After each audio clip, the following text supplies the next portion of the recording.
નમસ્કાર મિત્રો, કાચો ગુજરાતીના આપશો ને જય શ્રી રામ. મજામાં હશો? શ્રેયસ અય્યર T20નો કેપ્ટન બને છે એ અફવા સાચી છે? મેં તો સાંભળી ભાઈ. આજે તમે લોકો સાંભળી?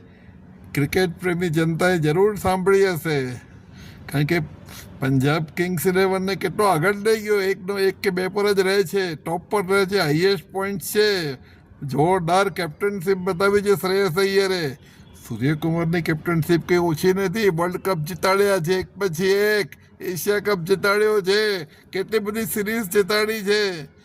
પણ યક્ષ પ્રશ્ન એ છે કે એ બેટિંગના જરાય ફોર્મમાં નથી કેટલા વખતથી. એટલે ટીમ મેનેજમેન્ટને તો ખૂંચે ને ભાઈ, થોડું તો ખૂંચે ભાઈ. એટલે પછી એ લોકોએ નક્કી કર્યું કે કેપ્ટન તો સૂર્યકુમાર જેવો જ જોઈએ, પણ એની બેટિંગ સારી જોઈએ. એટલે એમ શોધતા વાત પહોંચી છે શ્રેયસ અય્યર સુધી. હવે આમાં યક્ષ પ્રશ્ન શું છે ખબર છે? શ્રેયસ તો જોરદાર બેટ્સમેન છે, તો વચ્ચે ઇન્જર્ડ હતો અને એને કારણે ઇન્ડિયાને બહુ સહન કરવું પડ્યું. બાકી શ્રેયસ ઇઝ એક્સિલન્ટ બેટ્સમેન. એનો એગ્રેસિવ છે, સ્ટાર્ટિંગમાં ડિફેન્સિવ રમીને સેટ થાય છે, પછી એગ્રેસિવ બેટિંગ રમે છે. પણ ગંભીર સાથે થોડુંક ટ્યુનિંગ ઓછું છે એનું. ગઈ વખતની આઈપીએલમાં બધાએ જોયું હશે, એટલે મારે કંઈ એનો વિસ્તાર કરવાની જરૂર નથી એનું. પણ એ તો હવે શું છે કે કામ છે, એડજસ્ટ તો થવું પડે. બોસની સાથે એડજસ્ટ થવું પડે ને બોસે સબોર્ડિનેટની સાથે એડજસ્ટ કરવું પડે. ઇટ ઇઝ લાઈફ એનો. બધાને થવું જ પડે, છૂટકો જ નથી એનો.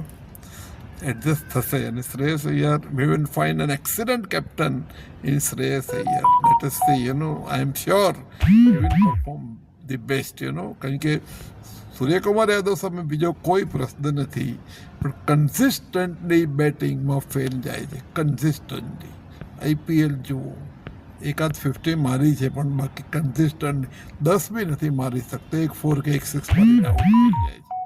કેટલો વખત સીધું કોઈ ટીમ રાહ જુએ ને, કેટલો વખત રાહ જુએ. એટલે હવે એની લિમિટ પૂરી થઈ રહી છે.